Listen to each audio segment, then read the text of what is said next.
Welcome to the Ohio Arts Council's Rife Gallery programming series for our exhibition, The Nexus of Art and Health, curated by Sienna Brown. Today, we are thrilled to present artist Nate Ricciuto. As a brief reminder, everyone tuning in today is in listen-only mode, so feel free to utilize that chat function and ask questions. We'll be sure to get to them at the Q&A portion of the hour. Live captioning is available, and you can access that by clicking on the closed captioning icon. Also, keep in mind that because we're presenting from separate locations, if the sound fluctuates or something kind of buzzes, freezes up, bear with us. We'll keep on going, I promise. And lastly, to get everyone comfortable, if you'd please go ahead, click on that chat function, say hello, and let us know where you're tuning in from. All right, thanks everyone. And now to you, Nate. Okay, thank you so much for having me. I'm excited to be here and get to share with everybody, and really delighted to be a part of this Nexus in Art and Health exhibition as well. I think that you'll see as I go through this, the talk is not necessarily geared towards the way that my artwork in general intersects with health in a specific way, but I think that I have been interested and excited throughout this process of working with Sienna and having these conversations of sort of seeing things in a new light in some ways. And it's a really amazing group of artists, and very excited to be a part of that. And it's been wonderful working with Kat and the crew at the Rife Gallery too. So thank you, everybody. I'll sort of jump into some things in a bit of a chronological fashion.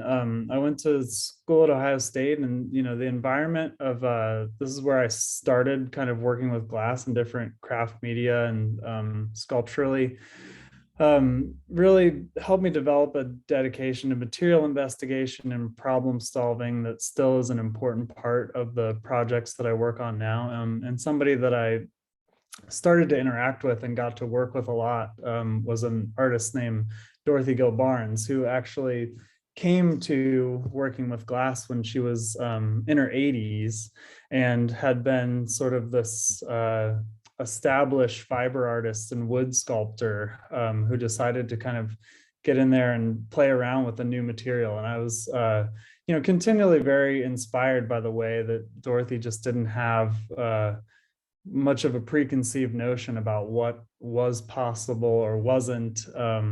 And her approach to working with people as an artist, as part of a community, I think has also been something that has stuck with me. So these works are examples of the type of revealing that a lot of Dorothy's work dealt with, sort of a sincere and careful observation of the natural world as a generative process. And potentially also the idea that craft is slow, it takes place over a long time, it's bodily, and maybe I think something else that she cared about was that being an artist was in some ways an individual pursuit, but like about giving something to others, about trying to see the world in a certain way and take that seriously.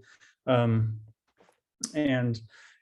something that I have continued to think a lot about. So I think some of these older works are looking for these sort of instances of wonder or curiosity within the built environment versus like maybe the natural world, and really began me thinking about some questions that still inform these current projects. Is there value for looking for ways to transform the commonplace? So these are cast glass replicas of cinder blocks, sort of like the common building unit that's often thrown on the side of the road or something like that, and glass being used to turn them into something a little bit out of the ordinary, I guess. I've been thinking about some of this stuff more recently.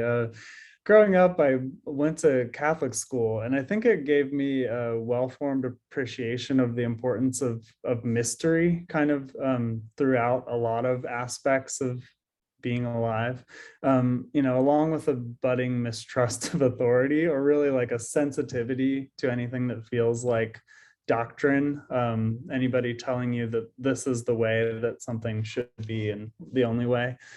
These images are on the left, the Hubble Space Telescope mirror being polished in 1979. So sort of that material aspect of our reaching into the unknown or the unseen. And then this is Leonardo da Vinci's Salvator Mundi from the late 15th century, early 16th century, where he's kind of holding this crystal orb symbolizing the celestial sphere. And I really like the way that these images play together.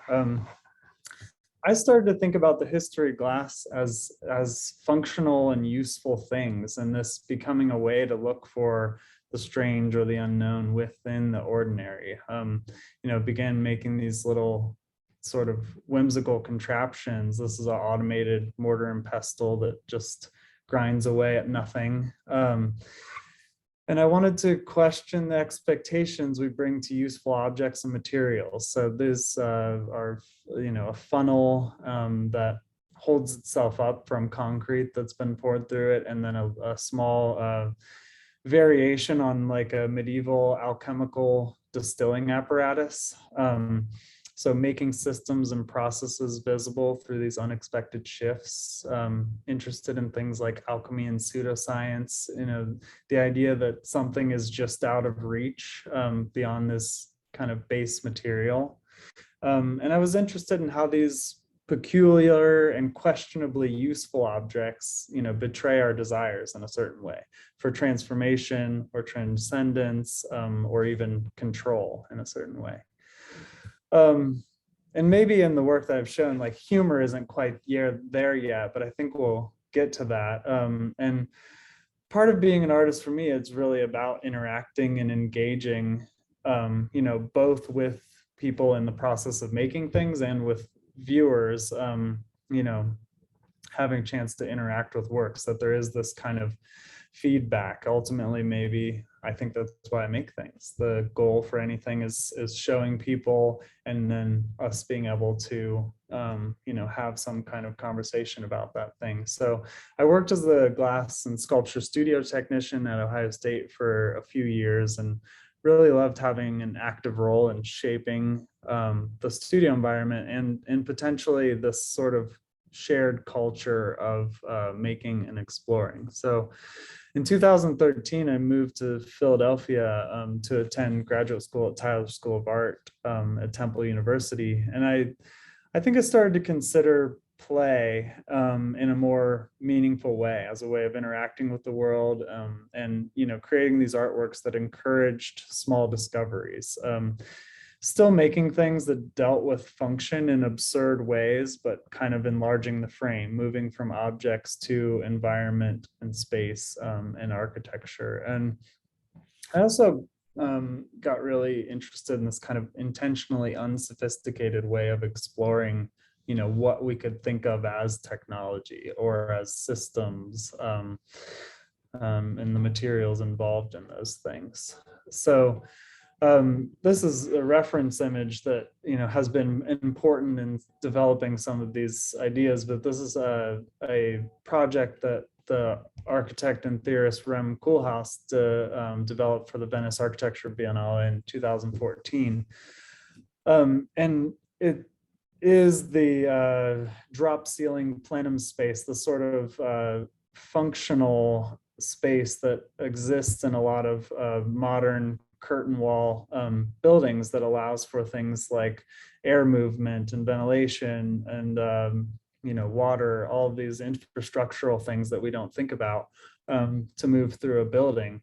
And Rem Koolhaas kind of had this critical view of technology and modernity, the idea of maybe the functional concealing the symbolic, and efficiency replacing a space that could have contained some kind of meaning at a different time. So One of his quotes that I think is interesting is that it is not possible to live in this age if you don't have a sense of many contradictory forces. So it's really, I became interested in this idea of revealing unseen systems as a way of questioning assumptions and expectations. So this led into some thinking about different architects and theorists. Buckminster Fuller is somebody that had a radical and idealistic vision of technological progress. He really believed that truly innovative design could revolutionize the planet and solve issues such as hunger and poverty. By relying on the patterns of nature and mathematics rather than architectural tradition and conventional wisdom. So the conceit of the geodesic dome is that it is able to cover the largest amount of space with the fewest possible resources. And this is kind of this dream of efficiency through unconventional architectural forms. Like many dreams, geodesic structures became known for being more beautiful in theory than in practice.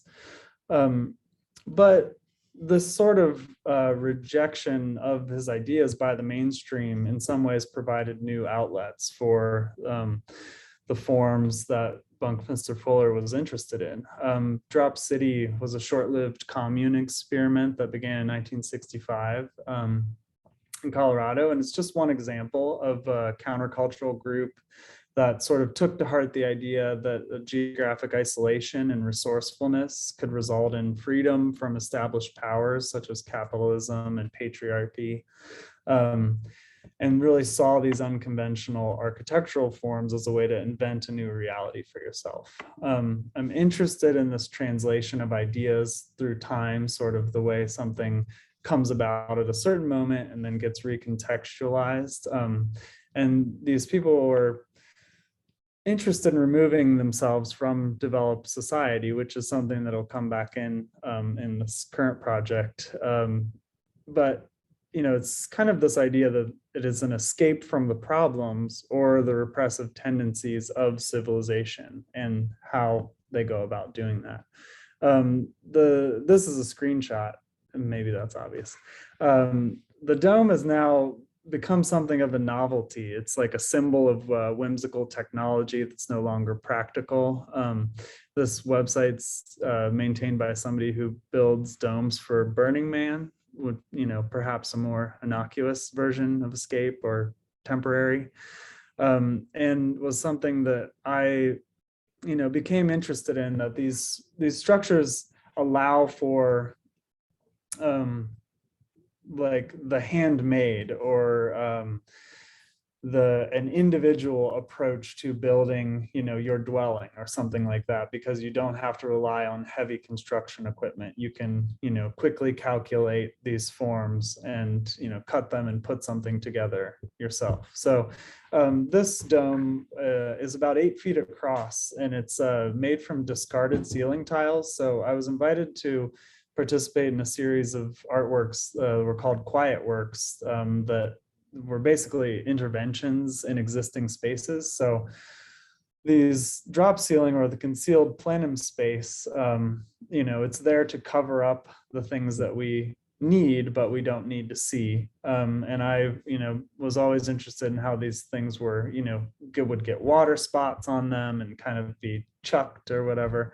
And I wanted to create something kind of interesting and wonderful out of these rejects, essentially. So this is celebrating the weirdness of drop ceilings and maybe reimagining them as a site for meaning. The part above the ceiling was only visible in photographs. I like the way it became this kind of mysterious alien presence in this hidden space. And I liked that we were inserting some ideas of isolation and freedom into an existing structure, the unseen and the overlooked as sites of possibility and potential. So I'll show a couple images here as I go into kind of a show that I put together as the culmination of grad school. and really was thinking more about resourcefulness and intuition, and maybe the way that those intersect with a particular idea of craft, using collage and excess to think about compulsive behaviors, aggregation of decorative elements. So this is the image on the right is taken from Howard Finster's Paradise Garden, which was created over, again, kind of 30 years or a long amount of somebody's lifespan. And it really is in some ways an extension of a psychological space into the physical world.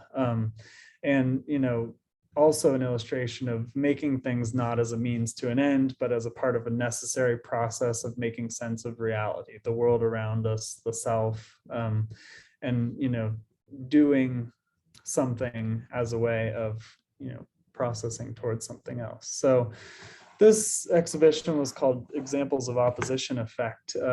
It's a bit like a low budget sci-fi set, thinking about illusory spaces and collapsing ideas of dwelling, stage, and environment.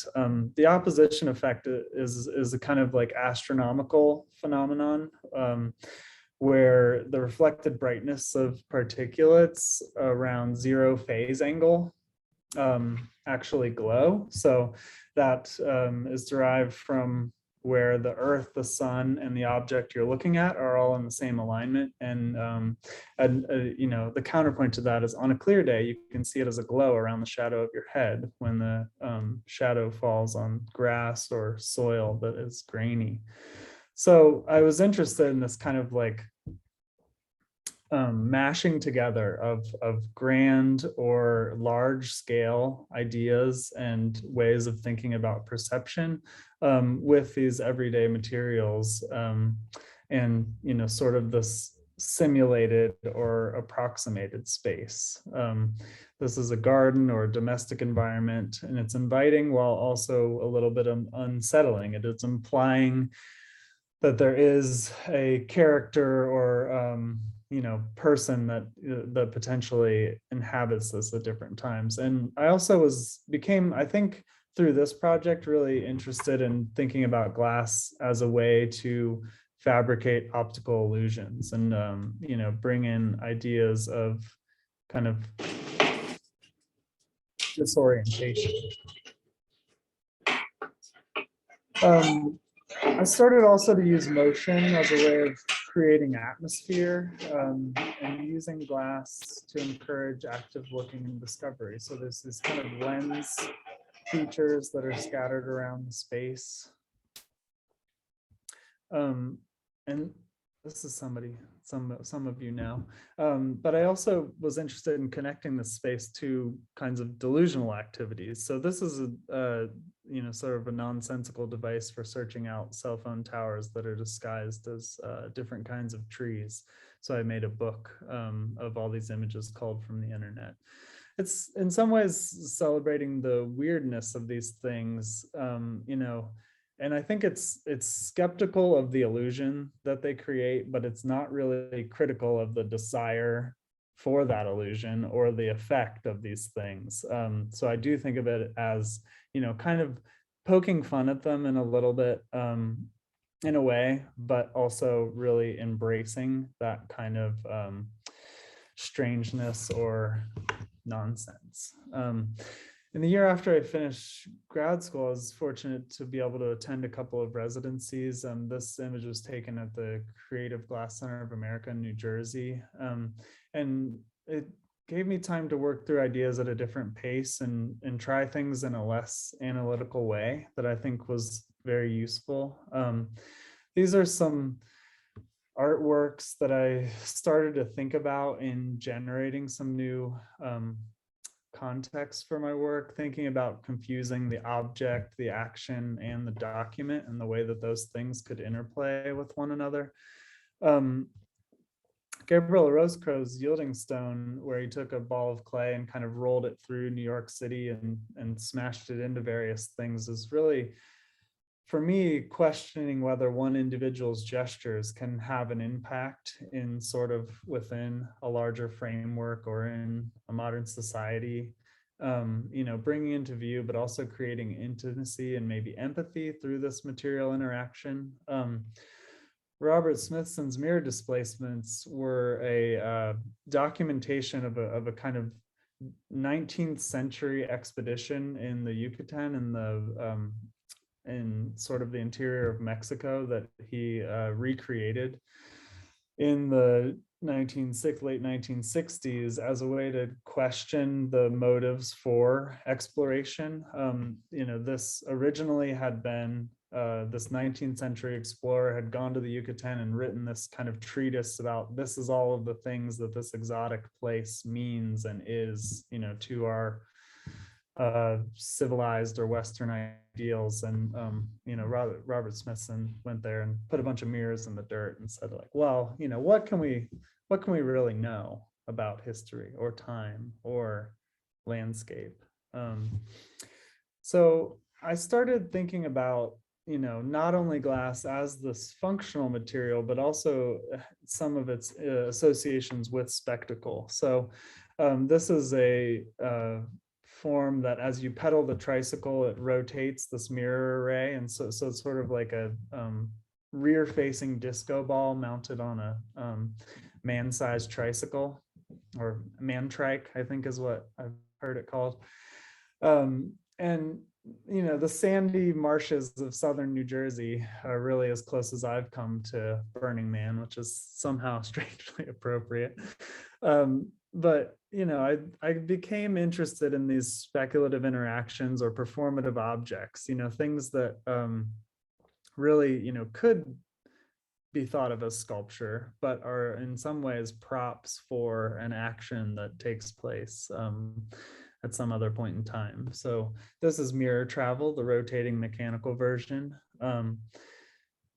And these are some other works that sort of, translate some of these ideas of action or activity into something that is more like a drawing. So this is still thinking about, these radical thinkers and tinkerers, but, coming up with something that also weaves in things like digital imagery and, some kind of digitally fabricated works. So I also love making objects and thinking about the transformative potential of design. This is a series of glass bowls that I've created that are made from a mold that was generated from a CNC machine. So kind of taking that historical structure of the geodesic form and putting it into a computer program. That same year, I did a residency at Pilchuck Glass School, which is kind of in the middle of the woods outside of Seattle in Washington State. And, I got to play around in the forest and I got really into looking through this version of the Whole Earth catalog. This was a countercultural publication from the 60s and 70s that had a lot of practical information and diagrams explaining how to be self-sufficient. It was compiled by the activist Stuart Brand, but the information was crowdsourced, so anybody could submit to this thing. It's really kind of like a pre-internet how-to version of something like YouTube, where everybody is, sending in their take on how to do something. And it's a curious mixture of back to the land, primitive technology with a sincere interest in kind of progressive politics. It's really like a hippie homesteading guide, I think is the way that I like to think of it. And then, I became curious and kind of translating some of these curious things that I came across to activities and experiments. And, really started to think about the process of making art as an ongoing exploration in some way, and this idea of being open to the unknown. I'll show a couple of images that are, from works that I've never really shown or anything, and I guess I don't really think of them as that. They're more like playing with the idea of an invention and discovery. So this is a project that I worked on with another artist named Brian Brown, and it's a recreation of Ben Franklin's electrostatic machine. So it used this large glass sphere to try to collect static electricity to power a battery. So that's my wool sock that's rubbing against the ball bear. So I'm shooting this video with one sock on. Didn't work.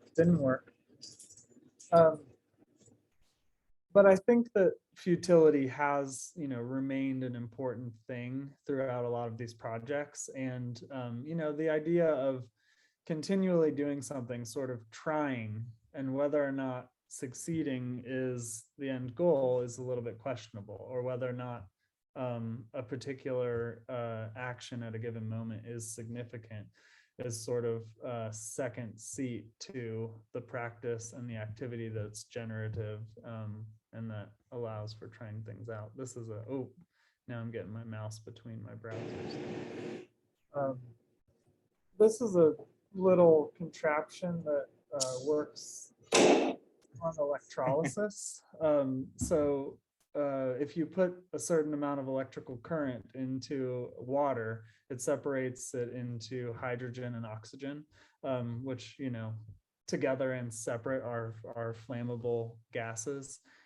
So this is kind of this little glass and electricity experiment that really does lead into, some of the things that are happening in the Rife Gallery show.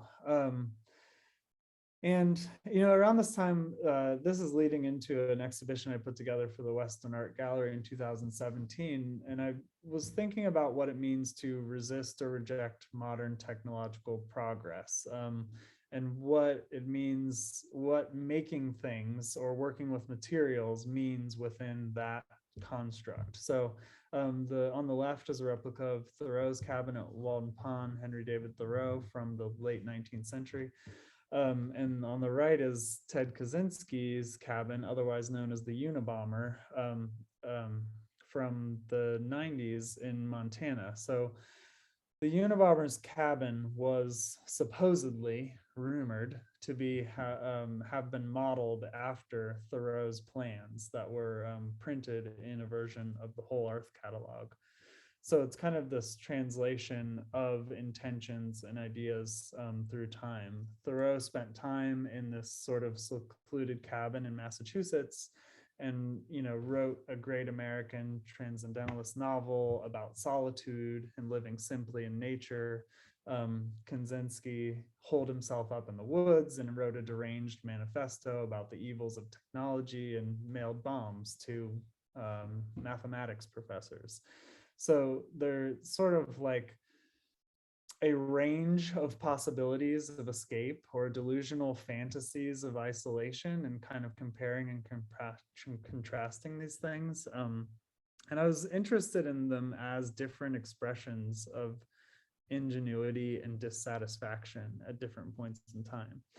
So this piece is called Rise Over Run Again, and it references the pitch of the similar pitch of the roof from both of these structures, and it appears as an abstracted set of stairs or a stepped pyramid, and it's looking at this architecture as the simulated environment or encapsulation of ideas. So you can interact with this visually and physically, ducking under, shifting your perspective. And I was interested in thinking about, or I was curious about the duality of the idea of escape that is both hopeful for something new, but is also giving up in a way, sort of abandoning change in a larger sense and removing yourself from that context.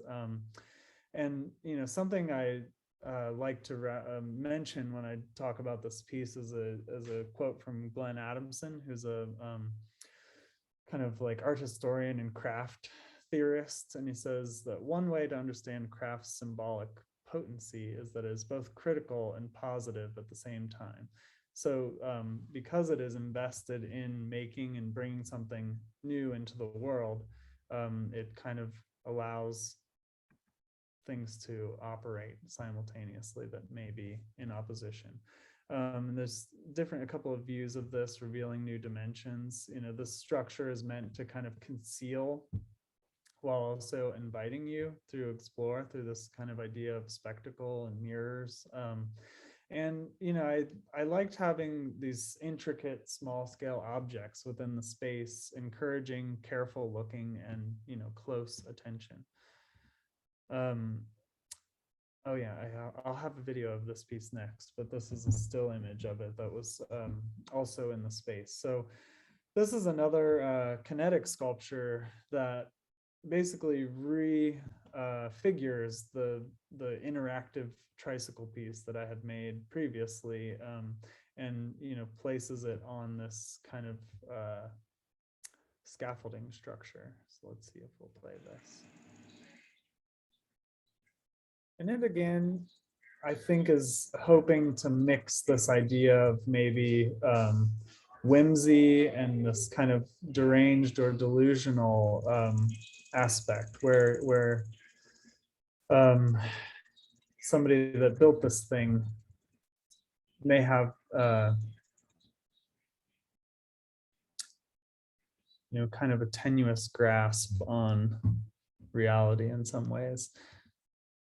So I'll come into a couple of more recent works, and a lot of this started off somewhat chronological and then it's kind of jumping around a bit. But this is a recent work that uses two-way mirrored glass to create an infinity chamber inside of a hollowed out log. So thinking about the idea of the natural world as this repository for unconstrained ways of thinking and creating these moments of wonder, kind of whimsical and curious, and hopefully unexpected, that it's sort of finding something within a thing that you don't expect. And these are a couple of other recent works that use, in a little bit more dedicated sense, two-way mirror. So that would be the mirror that is allows light to pass through. So it has this kind of connotation of the police interrogation room from TV shows and movies, but also is this kind of like optical magic in some ways.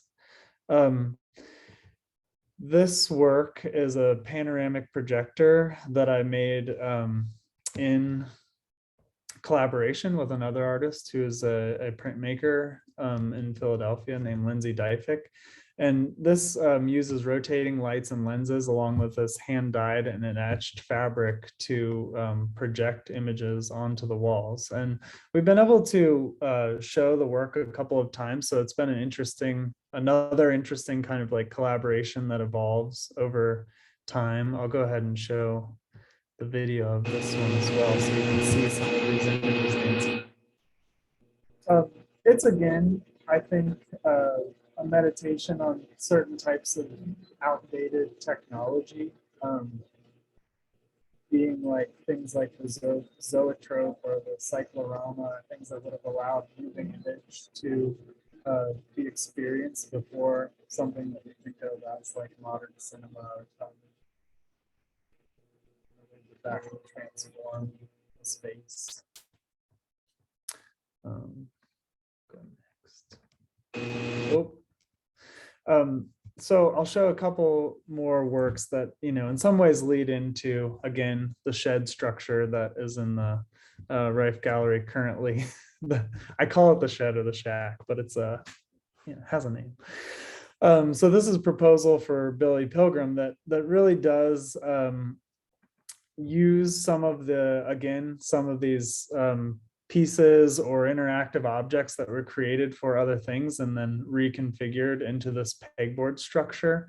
It imagines interactions with the anti-hero of Kurt Vonnegut's Slaughterhouse-5, who probably has PTSD and was maybe abducted by aliens and experiences time travel, but really sort of has this fluid sense of reality that I find to be interesting and worth kind of exploring through some of these sculptural manifestations. This is another work from that same show from 2020 called Other Voices. That's a roughly linear array of objects arranged around a reconfigured modified rail structure.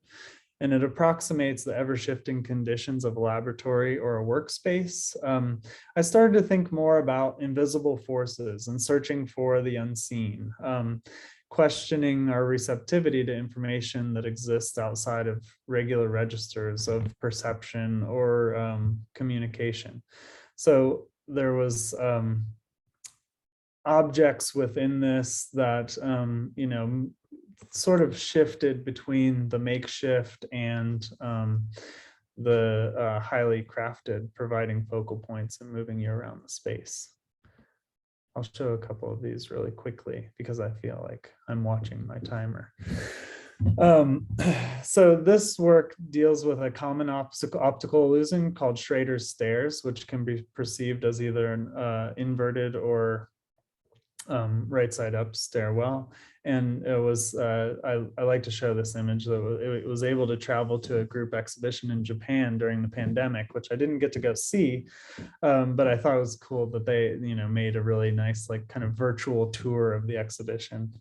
That's, I appreciate also that the piece was really like a digital print on paper with mirror glued to it, and and they got to install it in a glass museum.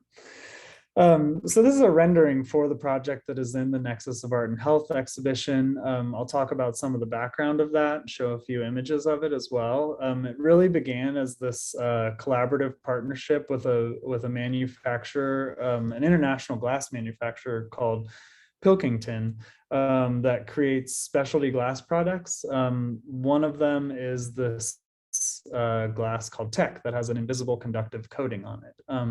It's most commonly used to defog the coolers in the grocery store, the refrigerators and the freezers. So you have seen this glass, even though you don't know, you have seen this glass.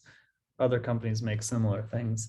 But I became curious in the ways that it could also act as a Faraday cage, which is something that shields the interior of a space from electromagnetic waves and radiation. So let's play this one. And it normally would be made out of wire mesh, which is something that, while it can be rather diffuse in presence, is still, fairly obvious that you're looking at a metal screen. Whereas I really appreciated the glass was sort of the sneaky version of that. It was something that appeared as transparent and innocuous as a window, but it had this secret power. At the same time, I became interested in the way that Faraday cages have this kind of scientific history of being used in laboratory experiments and medical endeavors. They shield rooms where MRIs take place because those are giant imaging machines and you don't want other things interfering. But also there's this really strong contingent of kind of like fringe belief conspiracy theorists that, make these things in their homes to protect themselves from government surveillance, or because they believe that, the 5G is going to like harm them physically. I like this one a lot. And, I think that this all sort of was percolating and coming into being around the context of the pandemic and this kind of like heightened polarization of scientific ideas where they, had a different kind of political currency than maybe they did at different points in time. So I think that one thing is worth noting is that, in some ways, as in previous works, I'm not interested in like dismissing these things as crazy necessarily, but more so in examining this tension between accepted beliefs, between fringe beliefs, and sort of all this space in between that, ultimately questioning everything is maybe the goal. So this structure is a Faraday cage. It does drop about 1 bar on your cell phone. You'll be happy to know. So, and again, an exercise in futility, I believe. And then the interior of the space is also heated and cool, or I should say heated and humidified, to kind of create this sauna or steam room like experience. I really, at some point wanted there to be not exactly a direct reference to something like the Sweat Lodge, but maybe this oblique reference to a space that, is able to transform your mental or emotional state through this kind of like bodily experience. So these are all the climate control systems that make the magic happen, or really make very little magic happen. But look like they're doing a lot, which I can get behind that. So I'll end by showing a couple of pieces that are a little bit more recent and kind of grew out of this work. This past summer, Bellwether, which is the shed structure, and a few other works were part of a solo exhibition in Brooklyn, New York, that explored some different aspects of conspiracy beliefs in a little bit more depth and specificity. I started to become kind of interested in proponents of the flat earth theory, which more or less disputes the last 500 years or so of scientific evidence that the earth goes around the sun, and that we live on a globe. And really curious about the way this just produces such a deep uncertainty, like the extent of what would be involved for the government or whoever to mislead everybody. I think is very, very fascinating. So this is like a little paper plate thing that people make. I like that there's this kind of like homemade or homespun version of like middle school science projects that are hoping to, on a kind of like individual level, prove something to yourself or prove something to those who may watch your YouTube videos, that don't require any kind of special knowledge or even materials. This is some variations of different things that I've made that are kind of like playing around and ruminating with this. This is some kind of strange wizard staff that maybe would measure the angle of rays of sunlight. And the piece or series of pieces that came out of this is an installation called 2 Points on a Curved Surface, which again references Buckminster Fuller's ideas. Another thing that he is well known for, in addition to the geodesic dome, is creating a map projection of the Earth that's called the Dymaxion map, that seeks to reduce the distortion of the size of different land masses by reconfiguring the way that our three-dimensional globe is laid out on a two-dimensional plane, such as a map. Most of those projections involve some sort of math, and often distort, they exaggerate the size of land masses in the northern hemisphere, because we think those people made those maps probably. And I was interested in kind of that, two different versions of the flat earth potentially, as sort of conceptual flat earth, or one that exists in ideas and has political weight or importance, versus this actual flat earth maybe that we could sort of jokingly believe exists. And here's a few objects within this little backwoods encampment. The wire mesh sleeping pod within this is also a Faraday cage, so maybe I didn't need to tell you all that, but it's sort of a more direct reference to that. phenomena. And relish today, catch up tomorrow. This is a photograph from the inside of Dorothy Gill Barnes's refrigerator door. I think it's more about being present than it is about procrastination, but those things are often in flux for me. So thank you all so much. I'm finished. I'm happy to hear all the questions. So wonderful. Nate, that was illuminating. Really exciting to hear kind of the root of inspiration that you have. Folks, if you have questions, feel free to pop it in the chat. I would love for you to talk a little bit about how you came to glass, like glass as the material. Can you chat a bit about that first? Yeah, well, it's a strain that, you know, runs through all of these things, and maybe I was a bit nonchalant about that. But I think the way that I came to it was by accident, firstly. But also, when I went to school, I didn't know I wanted to be an artist. I mean, I had always had made things and had always taken things apart.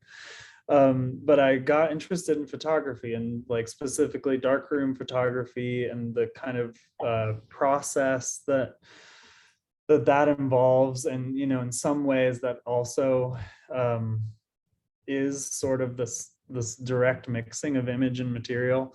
And, you know, from that, I took glass by chance, and then really loved the way that it sort of presented this consistent technical challenge. And, you know, maybe was like already kind of intertwined with ideas of perception and utility, and, you know, all the other things that I could go on and on about. So I think that's it. The other thing I would say about glass is that it's a small world, like a lot of things, and it has been very rewarding for me to like work with other people. It is something where oftentimes there's enough cost and resources and challenge involved in realizing something that you work with other people. And like that's been incredibly important to everything I've done, I think. Great. Particularly early on in this talk, you mentioned craft quite a bit. And so I would like for you to kind of just explore that. That could be an hour or many, many hours in and of itself. But if you could, I don't know, tightly link it to how you approach your work so that folks can better approach that kind of conversation. Yeah. Well, I think that, you know, there is this idea that it's different than art, that craft is different than art, and I don't think that there's maybe much currency to that you know, certainly the goals can be different. There are many people that, you know, consider themselves to be craft artists, that, you know, make objects that they intend to be used, or make objects that you know, exist in a way that is like separate from the world of ideas in a certain way, and is invested in material more specifically than you know, our larger kind of like thoughts that we can attach to the things that artists make. But I think I'm most interested in it as this idea of a dedicated activity, that it's something that requires that you like are applying yourself to it in a way that evolves over a long period of time, that there is this kind of built-in discussion of skill, that, you know, I think of it sort of abstractly and like as a thing that I puzzle with, because I don't think that I always make things that are obviously like invested in skill, and I think even sometimes are sort of like undercutting the necessity of skill. But you know, for me, a lot of the things come back to a like a conversation about what technology is and what we do with it and what it does to us, and craft is kind of like technological in a very basic sense, that you know, we use it. That's the encapsulation. Thank you. All right, we have a question from Anya. Your work has such an inventive quality to it. They almost remind me of Rube Goldberg machines. I'm curious about the trial and error process for creating your works. What is the iteration process like? I think the trial and error is very important, because I a lot, you know, sometimes approach things without a lot of intention, or you know, maybe just like try to amuse myself. But then other times am, you know, very invested in the idea of like getting something to work that is fairly complicated, and that yields a lot of failure. I think that, you know, specifically the work that is in the Rife Gallery, the shed, does maybe 20% of what what I wanted it to do. I think that, you know, at the risk of like being a broken record, any work that like deals with technology in a direct way kind of also deals with futility and obsolescence, and like the fact that you know, trying is does not always mean succeeding. So I think that hopefully that's reflective of the kind of like process of invention in, you know, in total, that is kind of what happens. And that I like embracing all of that stuff. So Great. So your piece, Bellwether, as a part of the Nexus of Art and Health, has been a really important component of the show in the way that people engage the exhibition.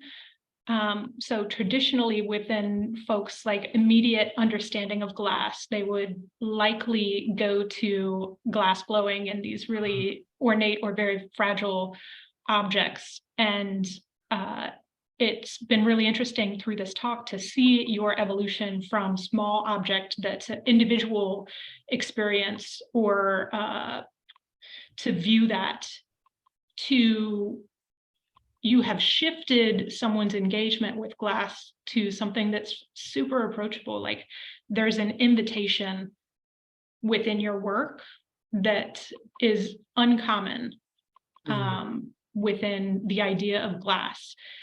And you did talk about it a little bit, but I would love for you to chat a bit more about the importance of engagement in your work.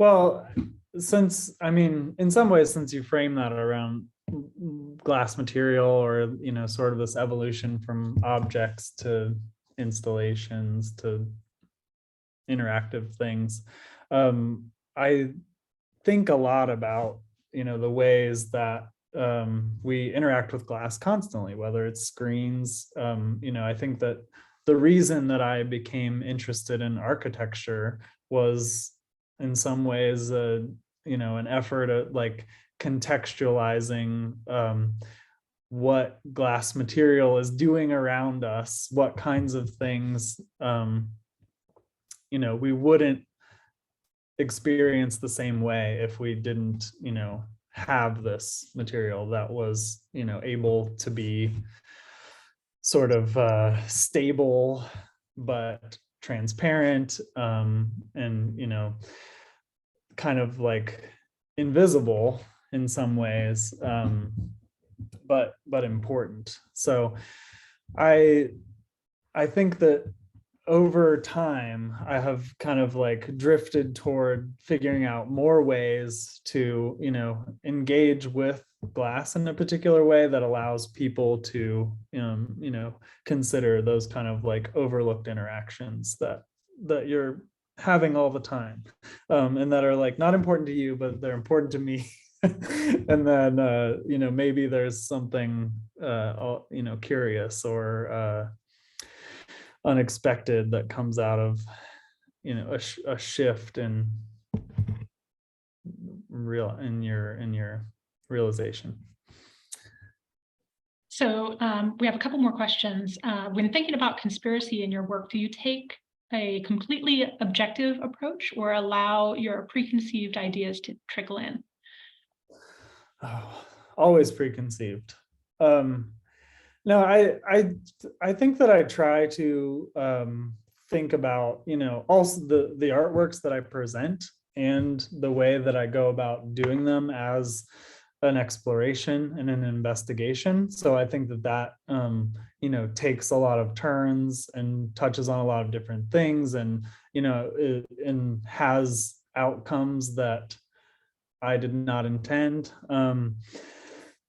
So I think that sometimes that means, that your preconceived notions do change, or like in a way that you didn't expect. But also, I don't. I'm not trying to like tell people specific things about these ideas by referencing them. At least that's what I'm hoping for, is that it's sort of like opening the door to something, but not deciding for them like whether this is plausible or wrong or something like that. Opening folks to the idea of conversation around the topics. Yeah, but I'm sure. I mean, I'm sure I have plenty of preconceived notions, and yeah, that's Human. I like figuring out what those are.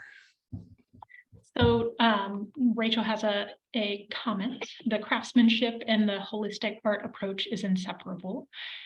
And then we have a question from Kelly. What projects are you currently working on, and what themes or questions have you been exploring since creating Bellwether? Yeah, well, so the thing that Bellwether that I wanted that to do was be able to control patterns of condensation on surfaces.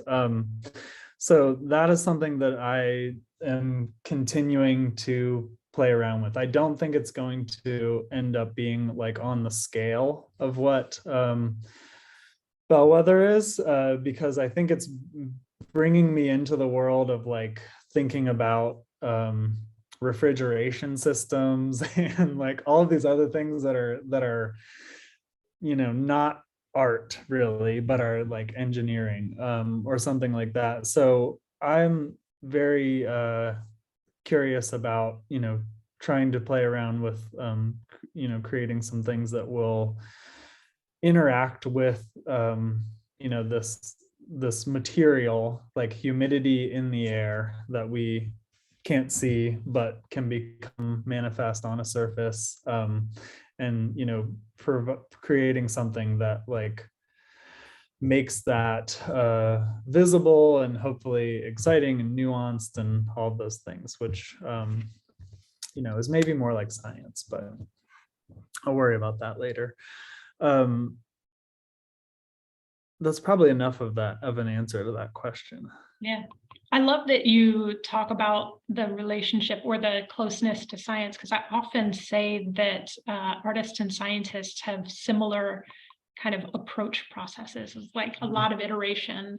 Yeah. So I super respect that you recognize that, and there can be a thin line, right?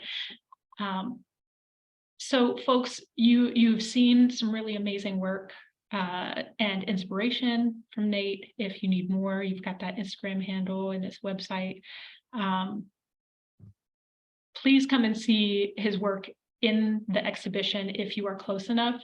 We talked a little bit about craft and the acute attention to detail. I mean, every single corner of that piece has been intensely thought about and considered, and how it's put together. And it's just a great opportunity. You know, you go in and you see a shed and you can immediately place that in your idea of shed, or you can approach it as an art piece and recognize the intense amount of time and thought and effort. And there's a real reward in that, I think, to fully experience it. So big thank you to Nate Ricciuto for your work in this exhibition, for giving this wonderful artist talk, for all of you being here with us. Certainly to the governor, the legislature, the OAC board for supporting the Ohio Arts Council, this great space, and of course, Ohio artists. Thank you, everyone, and I hope you have a great day. Thank you, everybody. It was fun.